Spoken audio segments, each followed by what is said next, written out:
مولانا صاحب راته یو خبره وکړه، وی دې خلکو ته یو وظیفه وښایه. بعضې کسان دي د کاروبار وظیفه غواړي، کاروبار کې کمزوري.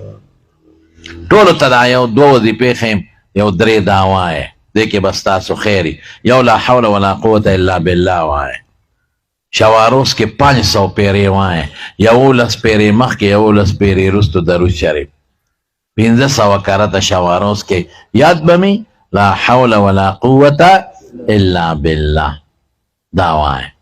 او د کاروبار د پاره یا واسع وایه، یا واسع یا واسع یا واسع، دا وزل هر فرض مانځه پسې وایه. یا واسع یا واسع وزل هر فرض مانځه پسې. او د ماښام ماسخوتن صورت واقعه وایه. او چې کلم سملی نو د خوب نه مخکې یو 100 پیرې درود شریف وایه. دا ستاسو وظایف شو.